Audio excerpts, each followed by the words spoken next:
So welcome everyone to this short discussion about distributed mini-biofoundries. My name is Alexis Casas. I'm a postgraduate researcher at Imperial College, and I work at the London Biofoundry, and I'm also part of the iGEM engineering committee. So I'm going to start with a short introduction to the topic, and then we will have our short talks from our speakers, and then I'm going to invite everyone here to be part of the discussion. So what's a mini-biofoundry? Well, these are pictures of a real genetic foundry, the London Biofoundry, where I work, full of various measurement equipment and different liquid handling robots. This is my friend, and my friend is spoiled. And he has one fantastic piece of equipment that makes it what we call a mini foundry. Piece of equipment and someone. This is my other friend, and he's not as lucky, but he has talent and a robot. That makes him another mini foundry. And this is the friend of my friend, and he has this really good measurement device that I wish I had in my lab, and that makes them another mini foundry. Now, you're probably going to ask me what we mean by distributed. This is me and my friend, and I want him to build me my genetic constructs. So I send him the bio designs and hope that I get the real assembled DNA constructs back. I send him the virtual design, and my friend tells me that he has the gene that I want to use and some other genetic parts for my construct, but he's missing the oligos for the assembly. So what do? I go online, order some oligos. I get them delivered the next day along with my groceries. And the day after, I go to the post office and send them over to my friend. He then runs the assembly and sends me a plate back. That's a lot of going back and forth, and that's only for one operation. So what if we could cut it short? Well, I would then first order the oligos, but the synthesis company would directly ship them to where my assembly is going to get done. And my friend sends me my constructs back. So instead of working all centralized, we could get all my friends and their friends all connected together, and we could distribute our experiments all over the world. And so the same way you can plug in a Raspberry Pi Zero server on the internet and become a node along giants like AWS, Google Cloud, or Azure, and be part of the network, we envision a world where we could plug in mini biofoundries and labs to distribute experiments. So wherever you are a very well-equipped giant foundry or small community lab on the other side of the world, if we have a common language, a common protocol, some common standards, we think that we can achieve this. And we know we're not alone, and we know that some of you have worked on such solutions. So we want to build the HTTPS of synthetic biology. We want to build the transport layers. We want to build the routers of these distributed experiments. And we're modestly starting. So today, Zoe Pincemaille and Clément Galland from the iGEM Paris Betancourt team will tell us how they started prototyping such a workflow with a simple protocol. Then Maria Savino from Beckman will share with us how they support this initiative and will help us to reach to the next level. And finally, Isaac Larkin from Friendzymes, our new friends, will share their vision and progress towards a similar goal. And now, like every great synthetic biology project which ignites in iGEM, Zoe will tell us how they've been trying to prototype, hands in the gloves, a distributed experiment between two nodes. So Zoe, I will stop sharing, and you can start. Okay, can you see my screen? Yes. Perfect. Well, hello everyone, and thank you, Alexis, for inviting us to speak here. I'm a member of the iGEM Paris Betancourt team, and I'll be presenting very briefly the work we've been doing for distributed mini foundries. So all the work we do is in collaboration with iGEM Marburg, and every step of the process is tested by both teams to troubleshoot everything. The project started with this big vision of having a giant lab with top-rate equipment and anyone could have access to it remotely. Well, as Alexis said, we're very far from there, but we decided to start working with this simple protocol, which is Golden Gate. So Golden Gate is a type of DNA assembly, and it's very nice because we can assemble plasmid using a Beckman culture echo machine. This is very good because we can do it in a high throughput manner and use less resources. And every year, iGEM teams assemble hundreds of plasmids. So we thought it would be interesting for a team wanting to assemble their plasmids to contact another team, which has access to an echo machine.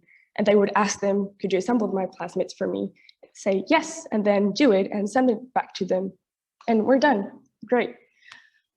So that was the idea. And we just started by mapping out the process.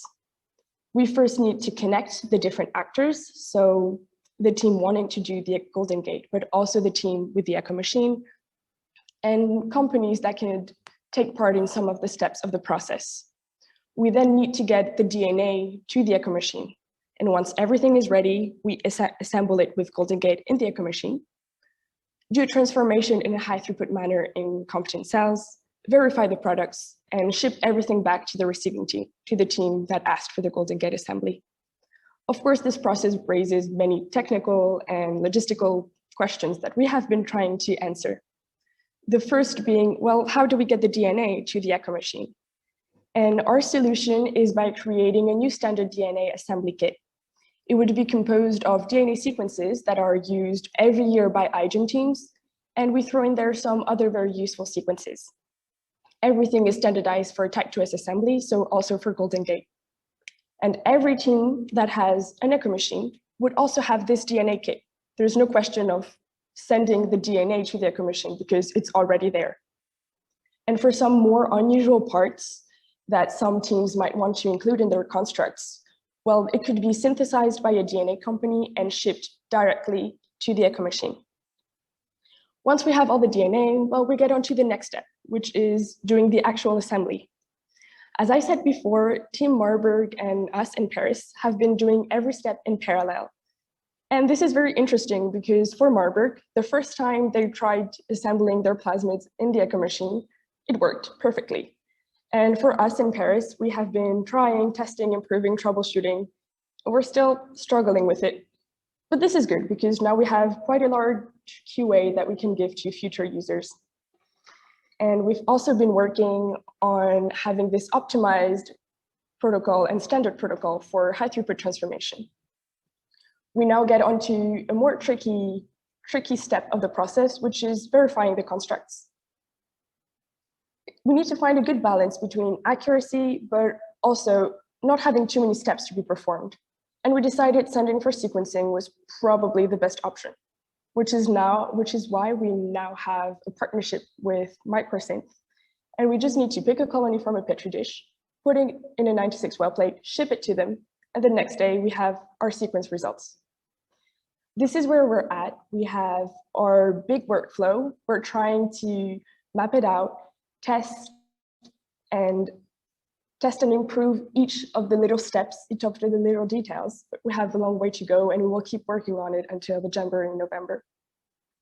And in the future, we want to keep working with iGEM headquarters to establish this new type 2S assembly kit that could be really meaningful and useful for iGEM teams. In the far future, we want to develop that platform to connect all of the teams directly online. And hopefully next year, we can start implementing this process for iGEM 2022. So thank you, and this is what we have been working on. I hope you found it interesting. Questions to ask. I think we'll keep all the questions for the discussion. We can stop sharing your screen, and I'm going to invite Maria. Hello, let me share my screen. Should go. Is it working? It's all good. I think I need to change.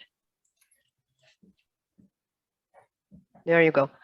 So just a quick introduction, because I have to speak a bit about my company. You know, Beckman Culture Life Sciences, it's not only about the echo, we also have liquid handlers, particle counting machines, microbioreactors, centrifuges, and flow cytometers. And in fact, we found that all these different machineries can help in automation in SynBio. And from that point, this year, I said to my company, I think with all these solutions, we should be sponsoring iGEM and helping the teams somehow to bring their projects out there. So the first idea was to work with the teams, let me see, with the ECO, as it has been presented. So we proposed to choose to pick one team, if they did applications, with nice projects, and one team to help them and work on the ECO with their project. You know, the advantages of the ECO are that you can miniaturize, you can dispense from any well into any well. So this allows you really to do any assembly you need, and it works really very fast. And you can dispense also any kind of liquid type. It's not only for DNA, but also you can dispense enzymes with it because it can dispense glycerol. So with that idea, we decided, sorry, I'm going to skip this. So also, you know, we can miniaturize, sorry, I forgot to mention it. And this also saves a lot of costs because you can work in very low volumes. And also in the NGS if you want to check your constructs. This is a publication that has been shared about Gibson and Golden Gate assembly, where this is shown. And yeah, just to summarize. So we decided to sponsor iGEM because we really wanted to help the iGEM teams with all the material we can have. In Beckman, we have reagents and we have the ECO. And we also have all the other devices. So parallel to that, we are also constructing a center of excellence in Europe where we will have robotic platforms. So the idea is that in next sponsorings, I will also propose to some teams to come and use this center of excellence. So I think within this idea that the teams are having of where can I do my gene assembly, this will match perfectly. We can also run demos inside. That could be also a possibility. And also we have a network of collaborative customers. I have a good list of 5 to 10 customers that if we propose the idea you are now bringing out, I'm sure they will be helping you on adding a list to the ECO needs or any other device you might need. Another possibility is that, I don't know if you know, but IDT is our sister company, and they can prepare already the oligos or the E-blocks and can be delivered in ECO plates. So you don't need to transfer from the little tube into the plate and then use the ECO. You directly receive the plate. And I discussed with them, and I think we need further discussion because this is just the starting. But they said that there is no problem if you order in Africa, but they have to deliver in US. There wouldn't be any problem to do that and try to support you on this adventure. So good luck. And that's all for me. And I'm ready for the questions later. Thank you, Maria.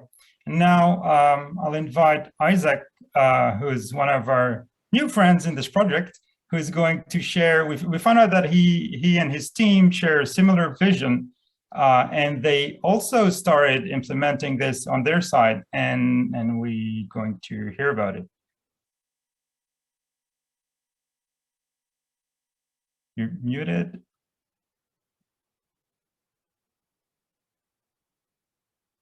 Isaac, you're on mute.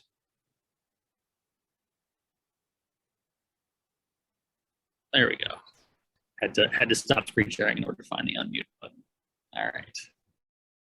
All right. Hello, everybody. Yeah, I'm going to talk to you about Friendzymes, what we've been up to, and how it's simpatico with what you guys are doing.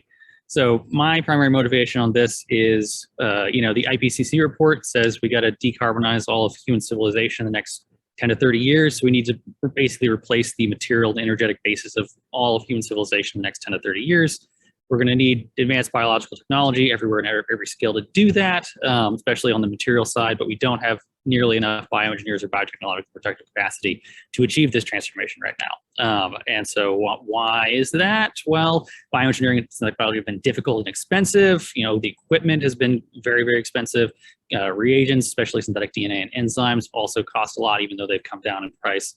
There's also the cost in money and time of licensing patents and material transfer agreements that inhibits the development of complex genetic and biological devices, and the cost and money and time of actually developing skills to do these things. All of these slow bioengineering development relative to like the computing revolution.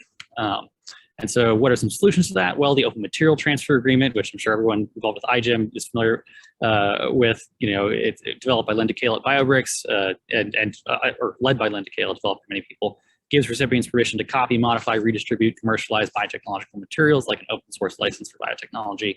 And then the FreeGenes project, something like GNU Linux for biotechnology, open source wetware library, designs and off-patent / IP-free synthetic genetic parts are distributed by FreeGenes under the Open Material Transfer Agreement for free. And so that solves the expensive synthetic DNA side of the problem. And you can contribute new free openware libraries. Everybody knows for recent sizing iGEM registry, very good stuff. So Friendzymes is an iGEM team. Well, it was a project before it was an iGEM team, enabled by FreeGenes and the Open Material Transfer Agreement. It actually grew out of a frugal science class that Manu Prakash, the Stanford bioengineering professor, put on last year, where we all met a group of like-minded people. We decided we wanted to try to democratize the means of biotechnological production, and we refined that vision into let's see if we can make frugal biofoundries and do frugal enzyme manufacturing. So right now we've got team members from 9 countries on 5 continents, and we've got 3 collaborating wet labs, including 3 community labs in the Philippine Genome Center. So it's just a map of various team members. And so things that we're working on, well, if we're going to frugalize enzyme manufacturing, we're not going to be doing it in E. coli, because E. coli requires expensive equipment to extract the recombinant protein. Sonicators, French presses, refrigerators, centrifuges, all of these cost thousands of dollars. Don't want to do that. Our approach, engineered Bacillus subtilis and Pichia pastoris. They're industrially validated, generally regarded as safe, and they secrete enzymes like gangbusters if you engineer them right. So you can use secretion as a purification. You can avoid the expensive equipment required to do cell popping and separating out the cell guts, and instead do things like flocculation and avoid all that.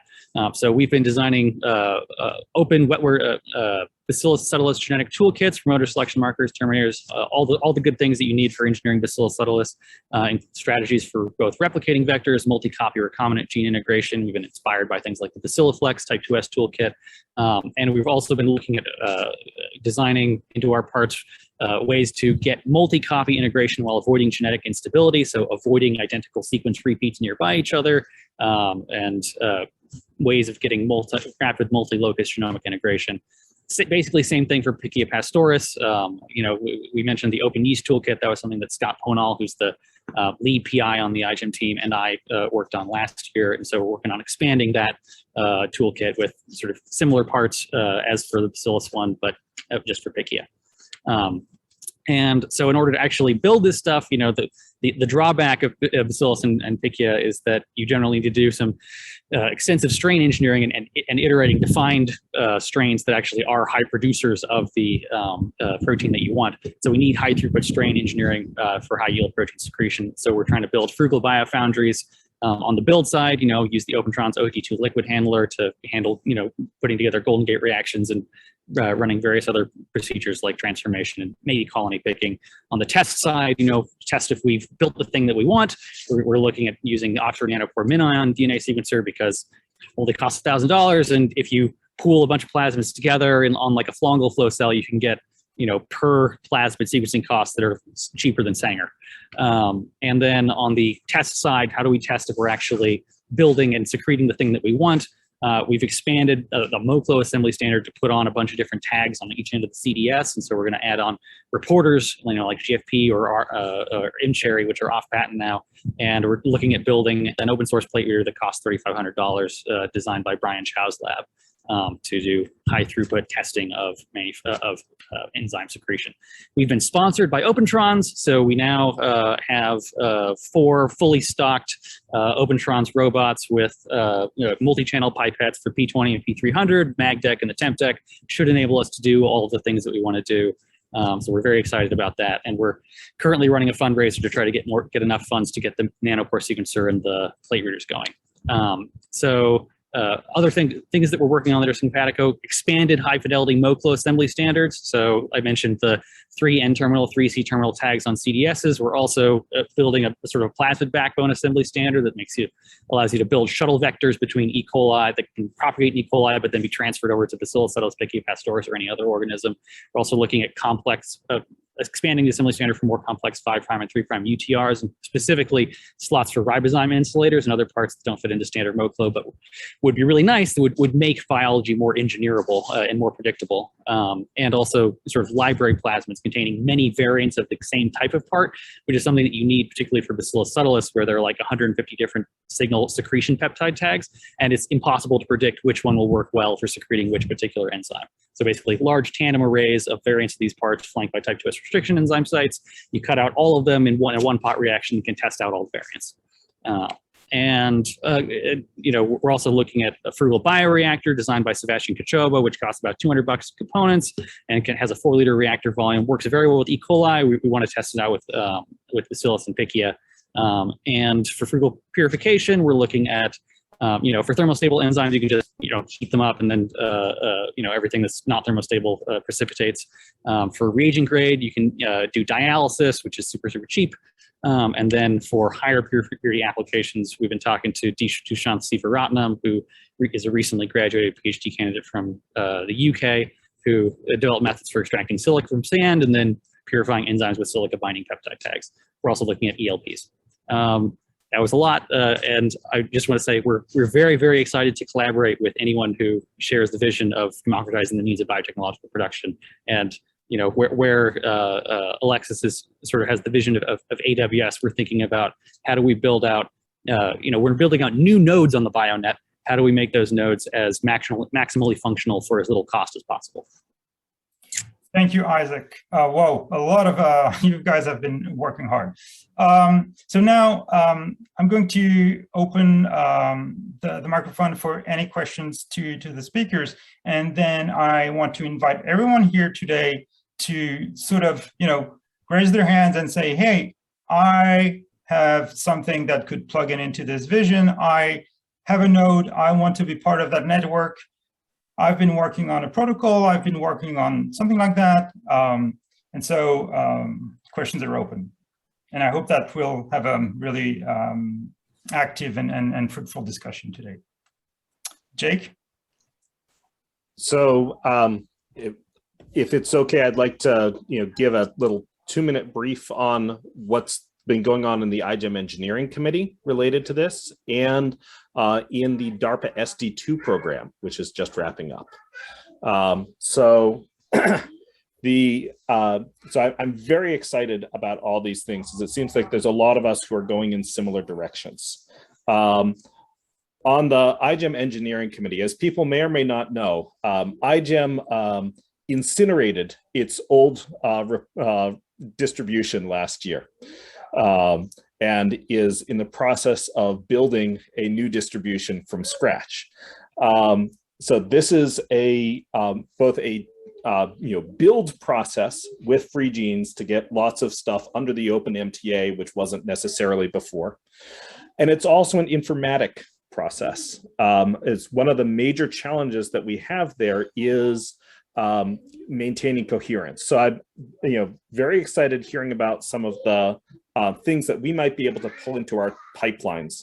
We're taking an approach that I've been thinking of as agile data curation, where we're taking the tooling from agile software development and applying it within Git repositories to the curation of genetic design information. And that same sort of thing can be applied to the build and test side of it. We're working on our own distributed build right now, which is the main challenge in it is managing the inputs into it. This connects over to, there was this DARPA program running for the past few years called SD2, Synergistic Discovery and Design, where the idea was, DARPA said, let's see, big data has happened, lab automation has happened. What happens if you take, machine learning, big data, and lab automation, you put them together in the cloud? And of course, what happens is it's an incredible mess. But a lot of what I've been involved in that program over the past few years was working on the curation challenges and data representation challenges, some of which has gone into the SBAL 3 developments that some of you may have seen on Monday. There is another thing that's been going on there that I think would be very interesting to folks in this call, which is work on standard representations for protocols to try to make it easier to validate and transfer laboratory protocols from lab to lab, especially with automation. Because right now there is no good data representation for protocols to try and enable that. So in a couple of weeks, the Combine Standards meeting, there's an open free standards meeting that's going to be happening online, and the protocol languages working group is going to be for the first time opening up, now that we've got enough there, opening up to invite stakeholders to come in and start getting involved in this and building this into a community standard that's leveraging a bunch of existing stuff like auto protocol, SBAL, and UML as its sort of building blocks for getting together. So very interested in collaborations in this space, especially because the type of vision that I'm hearing put forth is exactly the sort of thing that we have been working on, are struggling with, and we desperately need this open core that's pre-competitive for everybody, so that we can have the equivalent of the whole DevOps stack that the computer science world has as open for the biotech world. And I'll stop monologuing. Thank you, Jake. So does anyone have any specific question about what's been presented? And if not, I will start opening the discussion on, now that it looks like we all have a similar goal, how do we make it open and compatible between all the different projects, about the different companies, the different young iGEM teams, the different open groups? How do we make sure that we can all exchange things? And how do we make sure that it's not going to get sort of taken over by someone or another, but rather be open enough the same way the internet has been working up to today, with its, there's some risk and there's some things happening, but you can still, as I said, you can still have your Raspberry Pi and plug in it to the network, and you can also have this, giant of Amazon and they all talk together. Like, are we able to achieve this as a community from a very hands-on technical point of view? Very practical.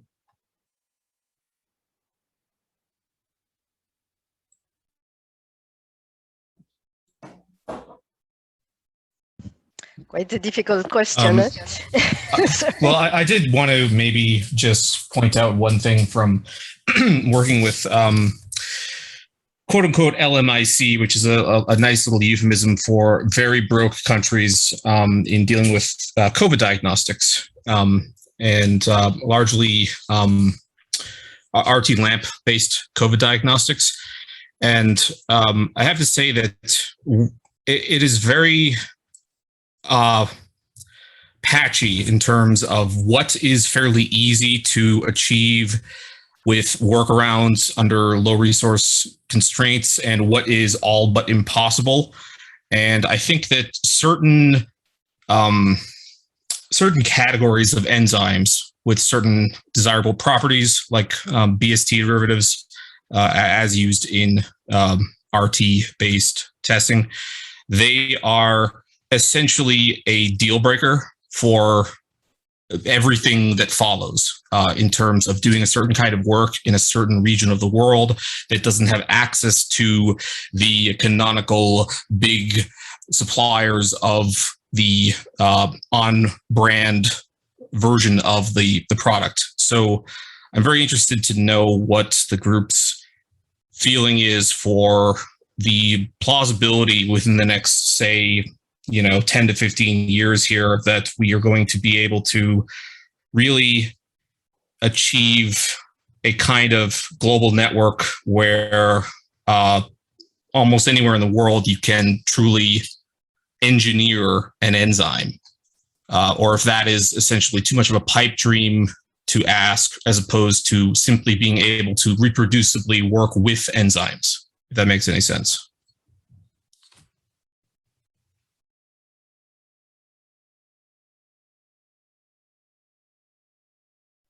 I mean, I definitely agree that it is undeniably the case that there are certain proteins that just can't be manufactured in the type of frugal context that, like, for instance, Friendzymes is working on. It, you know, like we're not going to be manufacturing biopharmaceuticals in this way, at least anytime soon. And I think, you know, maybe that being said, I am optimistic about the increases in our capacity to do increasingly sophisticated things for increasingly less required startup capital and equipment. So, you know, I think it's just a matter of picking what you aim at initially, as you know, proof of principle. Like, you know, Friendzymes is working first on you know, an open source version of, you know, the fusion polymerase, which went off patent last year, and then we're going to be working on, you know, common type 2S restriction enzymes, ligases, basically the things that would be required to build genetic devices in this type of frugal biofoundry. So yeah, just a matter of picking your targets.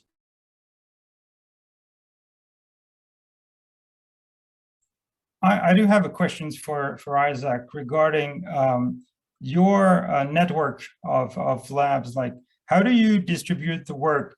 Is it one lab is working on something and then you just share the data, or have you been actively exchanging like material like tubes, plates, and like things you've produced? So it's still fairly early days. Like, we just got our first batch of wetware arriving to, you know, one of our labs like last week. The plan is to, like, once that stuff's cloned and can be propagated, share that with all of the labs, and then we can start distributing the work.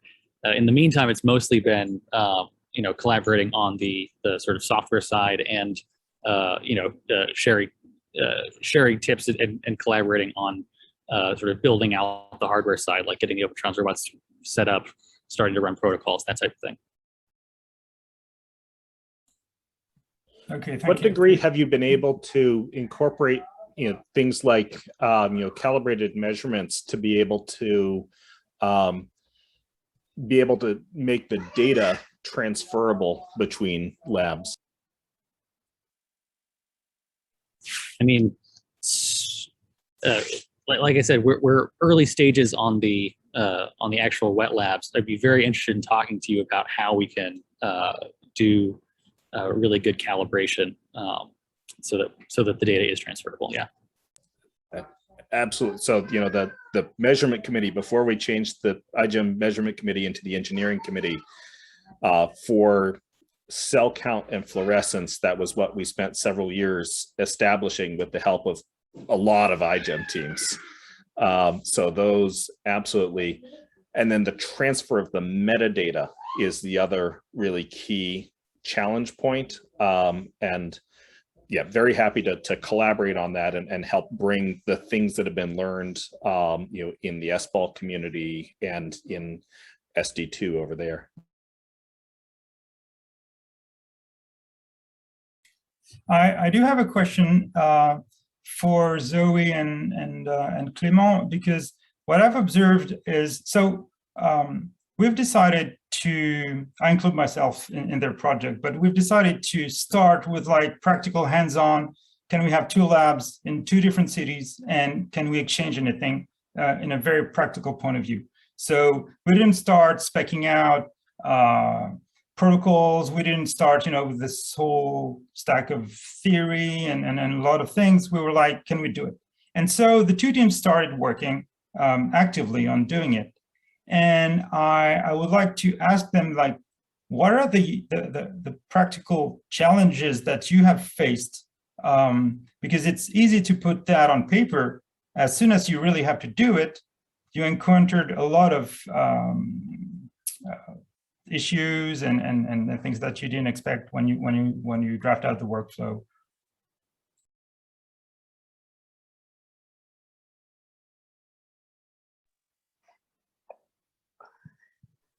I guess for me, one of the very challenging steps is getting the equipment to work, actually, because these are, well, for the Echo, it's a very complex machine.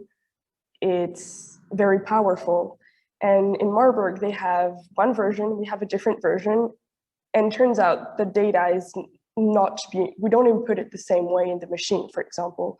This is very basic, but for us, we were using it for the first time, and trying to get everything to work and understand how to make it work was very complicated. Even if we have wet lab experience, getting to understand new experiments is very complicated, I guess. Yeah, I can say, you know, we're still early on the wet lab experiment side, but we've definitely we thought hard about how we could make the sort of protocols we were developing as transferable as possible. You know, and one part of that is just making sure that we actually have the same hardware setup. So, you know, like 2 of our labs already had Opentrons robots, and the other 2 got new robots from Opentrons. But the labs that already had them got like the Gen 2 pipettes because they had the Gen 1, and we just figured it would be better to make sure that like we maintain consistency across all the labs in order to minimize the amount of like tweaking and tooling that was required to actually get a given automated protocol working. Good call. So so far, what I've observed is that, you know, everyone works with different equipment, even if it's the same brand or the same type of equipment. There are differences. We're mentioning like a model or another, or version 1 versus version 2, and the thing is, we have all these protocols on paper, and we can follow them. And then when we actually need to implement them as an automated protocol, as a program for the robot, can we think about a way of describing those protocols in a machine interpretable way, and then just work along with either with open projects or with the people who build these machines to just write the driver part of it, to actually drive the machine, the robot. And can we come up with a way of, you know, a common language that allows us to exchange those protocols and run them, each of us on our own equipment? And I think that's, if we have a more global vision, if we want to be able to achieve interconnectivity between labs, devices, or companies, then we need to have that. We need to be able to run different protocols, the same protocol on different equipment or in different labs. So this is exactly what we've been, you know, spending the last year, you know, in stealth mode, working on with Stratios, who people may remember is formerly Transcriptic, the folks who do auto protocol, and the Aquarium crew, and that event I mentioned at Combine wants to nucleate a group around. So I will happily share that, and we would love to get as many people as possible in there for building an open standard around this. That's exciting. I'm interested in that as well. So Alexis and I talked last year actually about this exact concept, and I went off and I did sort of internal and quickly hacked together for my own org's purposes variant on it. But really, it's the kind of thing that needs many, many eyes on it to have correctness guarantees that you want in such a standard or such a, I guess, interpreter layer. So it definitely needs to be out in the open and with more people with skin in the game.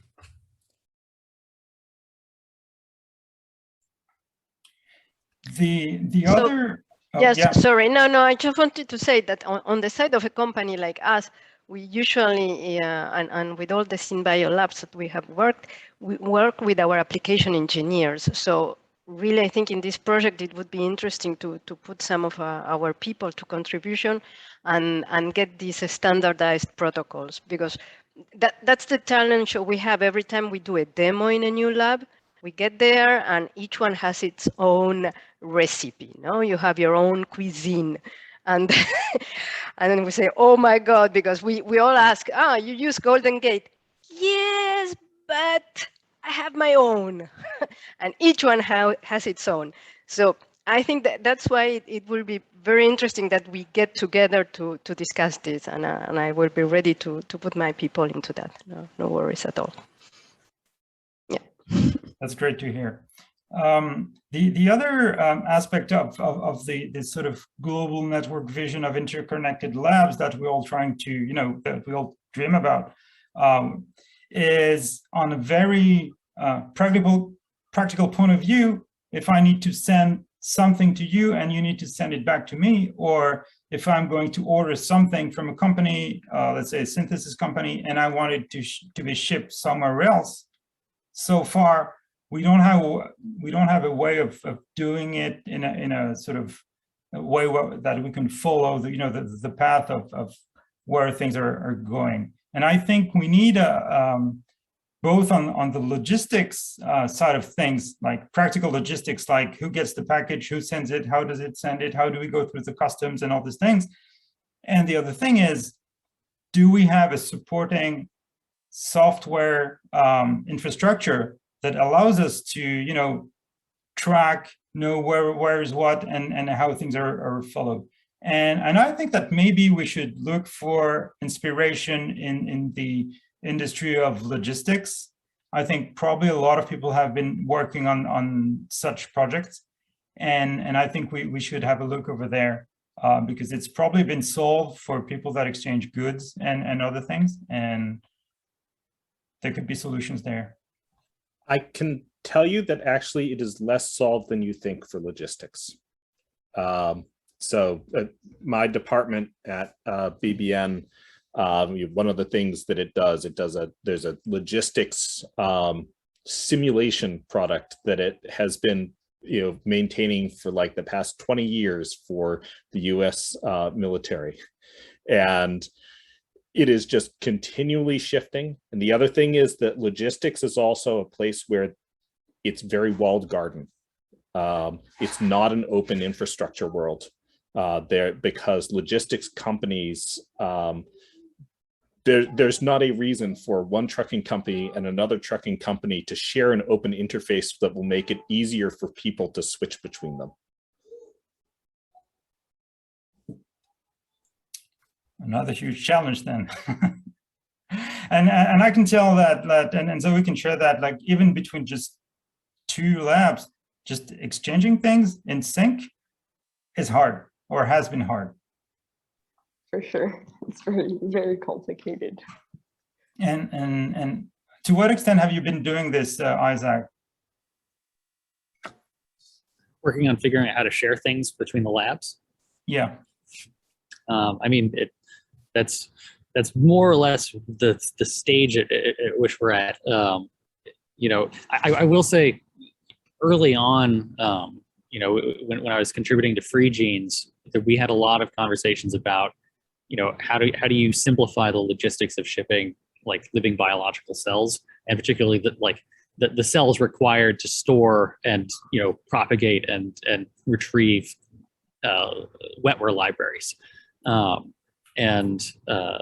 We had ideas about, like, really it would be great if we didn't have to, store them if we didn't have to store them in E. coli, or if we were able to dry out the E. coli, so we didn't have to store them in a cold chain. But the sort of different directions that we could take to solve that problem. The first one being, how do we tweak E. coli so that it tolerates being desiccated more heartily? And the second being, how do we make it easier to retrieve genetic parts from Bacillus subtilis spores? Both of those are still in early stages of development.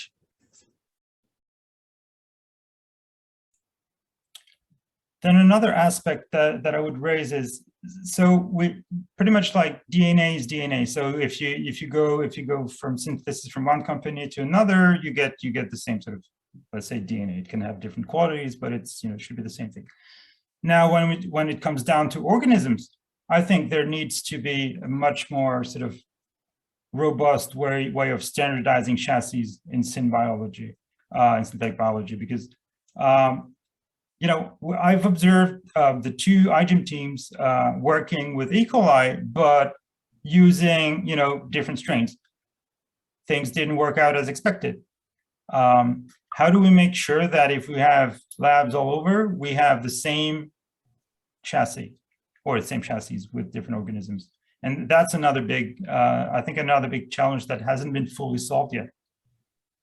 So I actually think this is an opportunity for a two birds, one stone situation, because we also need like strains that are unambiguously in the biotechnology commons and, you know, unambiguously available to everyone.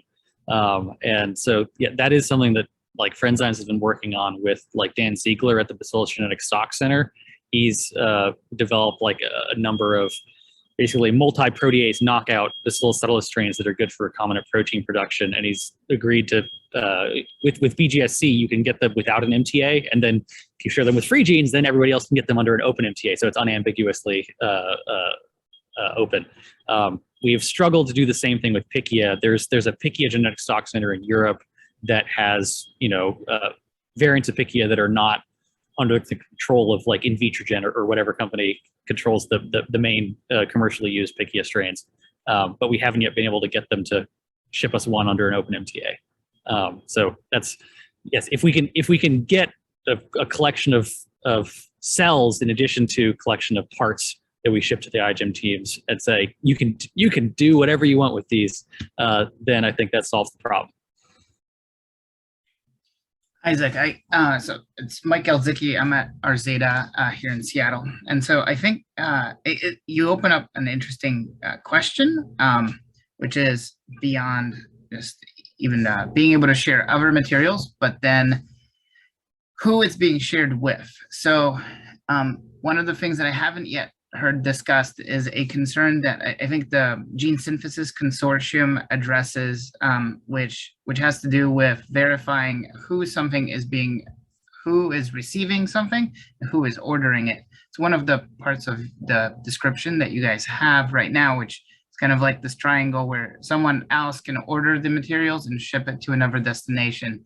I would certainly suggest you engage the Gene Synthesis Consortium, as that breaks their idea of how they're going to verify who they're shipping to, as typically they want to find out whether the person who's ordering the genes is the person who's receiving them, and whether under whatever their purpose is, whether it's a legitimate purpose or whether there's some kind of nefarious intent.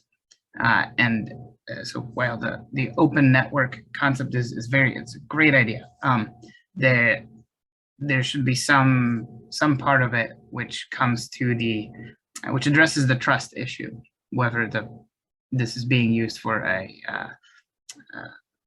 good beneficial purpose. So I do think Alexis would probably be better situated to comment on the efforts that have gone on towards being able to do that sort of third-party validation for workflows where like one person orders a thing from one thing and then it gets sort of subcontracted out to subnodes on the BioNet. But one thing I do want to mention is one of the beautiful things about the FreeGenes project is all of the wetware designs for the parts collections are screened ahead of time for both biosecurity issues and IP concerns. So once you submitted a collection of designs to FreeGenes and FreeGenes vets them, then those are pretty unambiguously difficult to do bad things with. And so, you know, I think that's a problem. I like that model of, you know, like a repository that puts in the effort to check for security and IP related issues, and then has that repository of wetware that is easier to share without worrying quite as much about those concerns.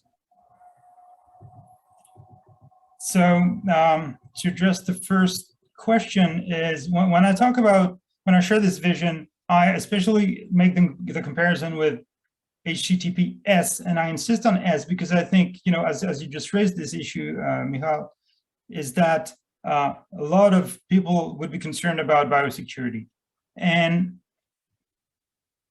up to now, we just have been, over the past years, have been starting thinking about, how do we verify what someone is ordering and make sure that, nothing is malicious or something like that. And there are some people working on that. Now, if someone tries to work with a company and get something shipped, and this is one of the things we are planning to work on along with Beckman and IDT to see if we can put that process in place. We haven't yet addressed this issue. And as I just heard you saying, Isaac, I think maybe the being fully open about certain things would mean that, you would place the order somewhere openly, and then, this could be verified by your community, and maybe we can employ, I hate this word because, it's been such a buzzword, but like things like blockchains and things like that. Do we have answers for tracking in these? Technically, probably yes. If it's feasible on a practical point of view, I don't think that this community, which is quite small, is ready to embrace such a big logistical challenge on all these levels: security, logistics, exchange of design, exchange of protocols. And I think that we need to start by being, very practical and have 2 nodes, a 3rd node, a 4th node, and go along. And I think this is the only way we can grow something that is actually going to work. If we start by putting restrictions, oh wait, we're not going to do this because there might be issues, I think it's going to be very limiting.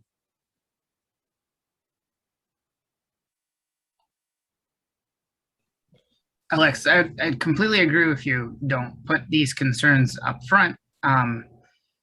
In some sense, though, by simply listing them and saying that they will be, that there's a framework you're working towards, then I think it can alleviate those kinds of concerns. So once you grow past a certain size, maybe you have a plan that would be put in place.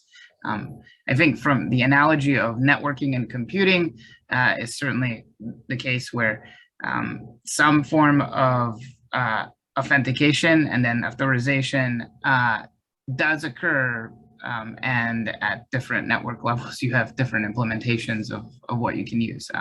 So by using the HTTPS analogy, I think coming up with some idea that would address that in the future would work very well. It's a good analogy because most of the web transitioned from the HTTP by itself to HTTPS over time. Not that's completed yet, but. Well, actually, if we take this analogy, I think it would be the opposite. It would be like black tunneling everything that goes through 2 nodes, which is what most of the encryption is actually doing from a security point of view. Do we want this, or do we want everything to be open? That's another question. Is do we want to see this exchange open, or do we want to be like a black tunnel? I think it's worth noting that there's a really important distinction to be made here between compliance with laws and treaties versus the pragmatics of trying to be safe. So you can go a long way towards being safe by essentially just restricting to only work with stuff that ought to be safe. But still, as soon as something crosses an international border, you have to make sure that you're not violating, say, bioweapons treaties. And that means that you do, in fact, need to know that you're not shipping something to a North Korean agent, or something like that. So there are countries that are under international sanction, things like that, that you don't have to go very deep with it. But I think the HTTPS is a good analogy where it's not a club. Anybody can get on HTTPS.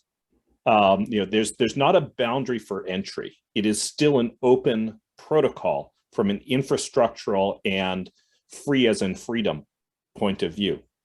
But you know something about who you're interacting with to some degree. And in the same way, when you add a node into one of these networks, you need to know that you're not violating international bioweapons treaties.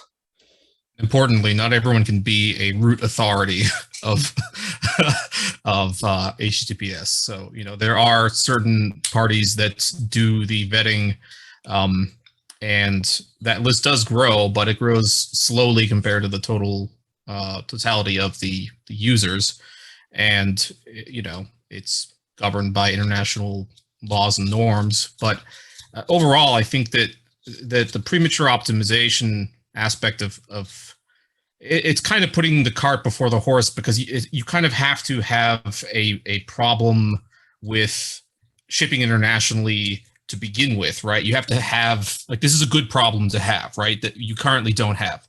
So I think that's not true. I think we heard about several groups that are shipping internationally already.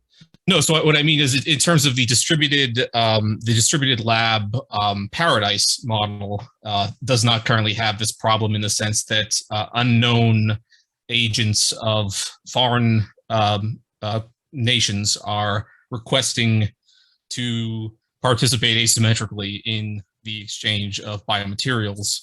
That currently is not a problem that exists in the working model. So while vaguely threat modeling it for future consideration, it is on the cards. Sure, it's not the end of the world to proceed like you come to that road when you come to it, right? I mean, we already have OpenMTA, for instance, which a lot of people who are more casual when they do their own home lab stuff, they don't like MTAs because they don't like having to uphold the regulations that come with the MTA, right? So we already have a certain layer of exclusion that's happening right off the bat, in terms of people who have the skills and the techniques and probably the equipment to participate, who would not be participating for one reason or another to do with licensing, right? So there's always, there's ways to filter the audience that don't involve having to run FBI background checks on every single person all the time.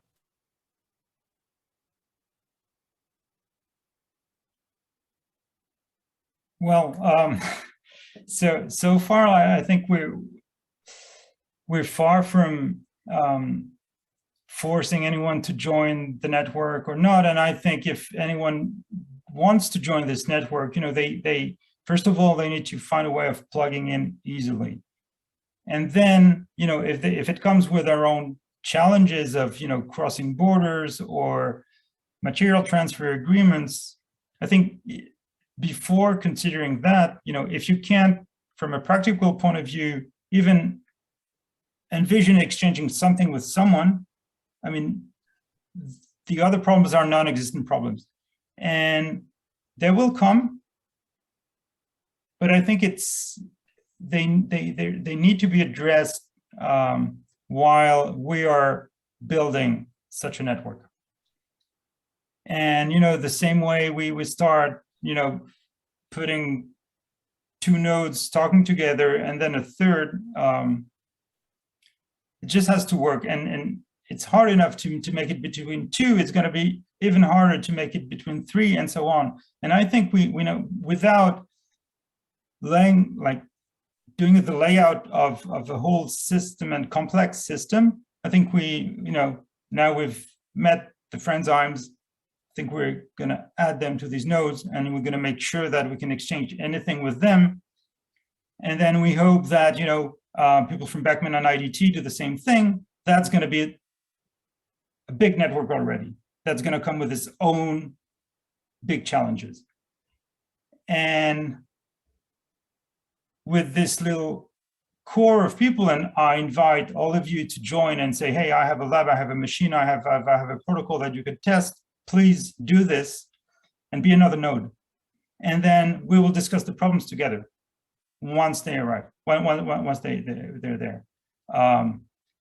It is good to hear about those things, anticipate these, but I think they shouldn't refrain our engineering efforts. So, you know, as long as we carry on talking about what we're trying to do and people just raise their hands and say, hey, watch out, you might have this problem in the future, I think that's good, because that's going to, you know, we will have that in the back of our minds when we engineer, but we just have to make things work together. And that's, what I've observed, it's been a challenge of my own, in my own lab. Now, if we had another node, it's even harder. And I think we need to be very, very practical and have our hands on and share that experience. And I hope that you know, that our two initial iGEM teams, or the three of them, share what went wrong instead of, you know, what they want to achieve.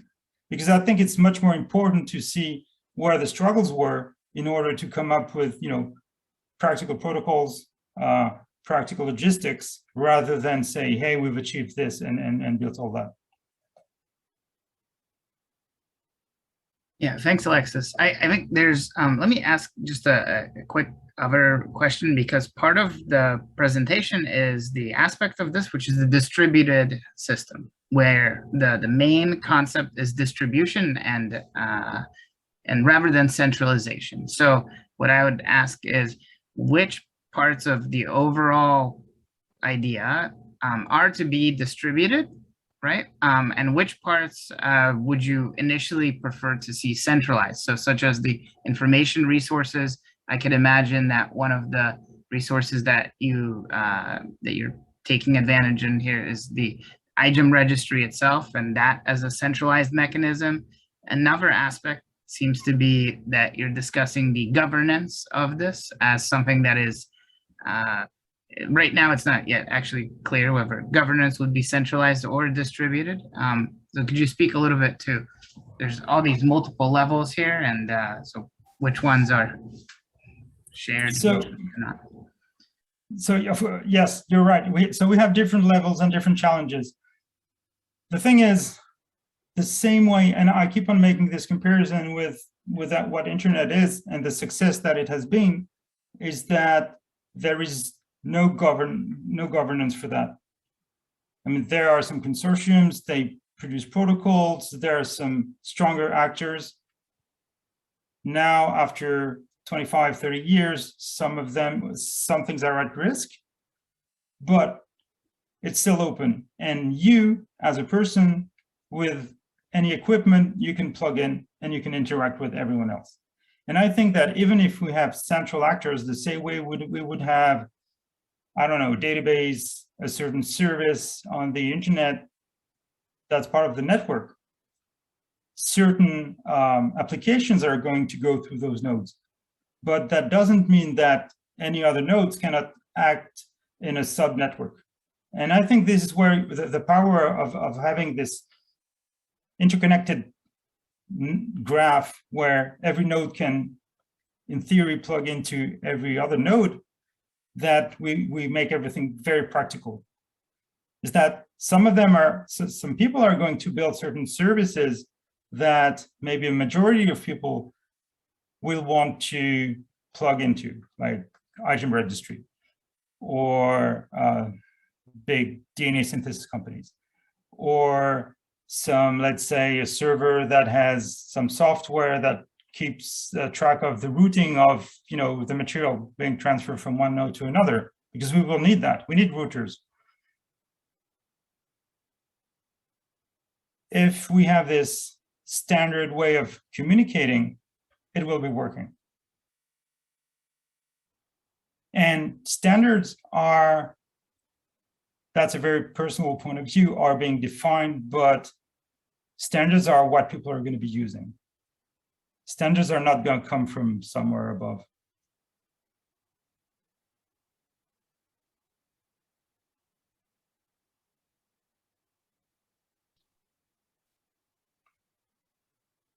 Does that answer some of your questions? Or yes, it does. Although you have not said which things would be centralized. So right now, the effort is between nodes, and it sounds like you're leaning on the side of almost everything being distributed in order to make it easier. So far, yeah, I do think so that it can work that way. We have 2 nodes, we'll have a third, a fourth, and so on. Yeah, I think what would help me to understand the effort better and how, let's say, I would even suggest that a company like Zeta participate would be to have a more clearly defined set of parameters by which we interact.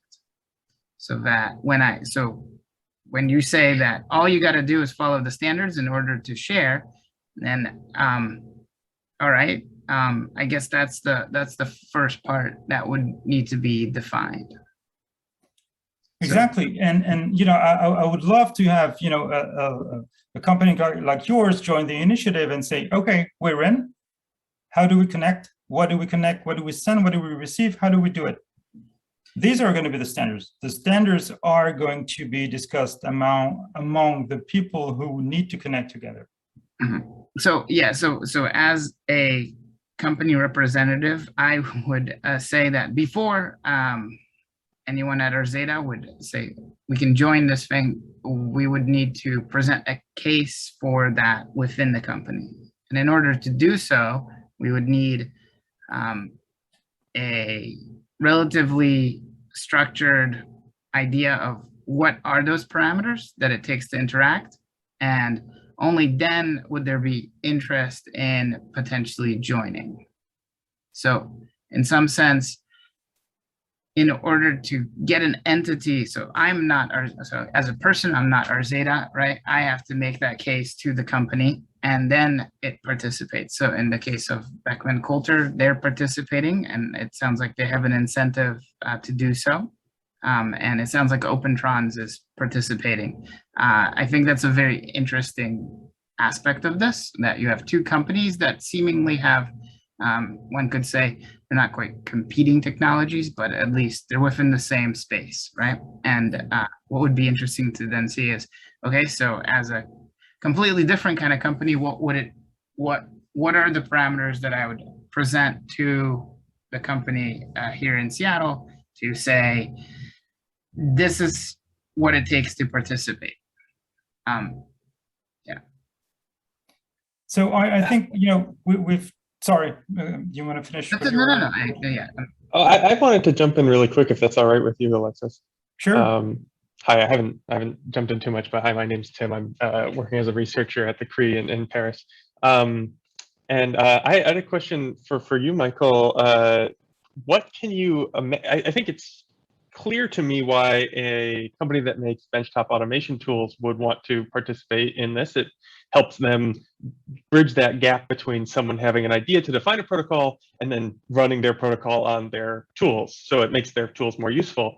I'm curious, Michael, if you just were to imagine, what would Zeta want from something like this? Like, how would Zeta participate in this?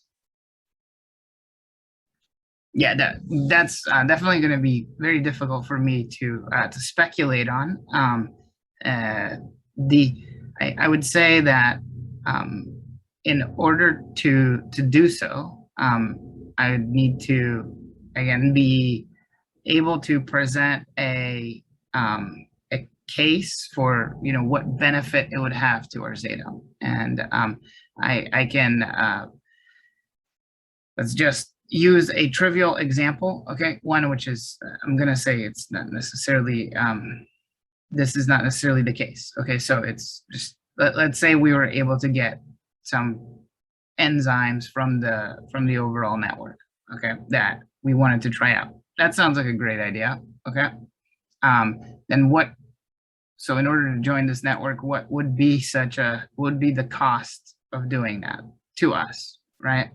And so it's obviously that seems like that would be a very low bar to be a receiving party, right? And then is there, so like the first question that would for a company comes, how much does it cost? It's almost like inconceivable that something is free. That's,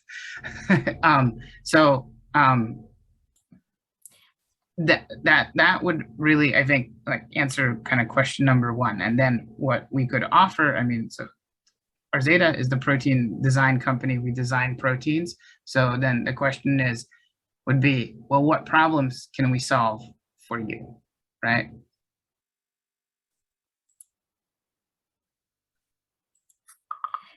I think that there's one topic that you just raised, which we haven't addressed, is the finance. And because we're working in a material world, there are costs with people. So far, it's been going on with some volunteering efforts from people from iGEM and some sponsorship from two companies like Beckman and OpenMTA. This is something else, but I think when we build things, we can abstract that, because the people who are going to be wanting to be actors will by being an actor, they will finance it in a way, by giving the time, by giving the resources. And so I think the cost will come down to every individual node is like, what do they get out of this network? And what can they provide? And I think this is where anyone can find their own sort of balance of how much do I invest in it and what do I get from it.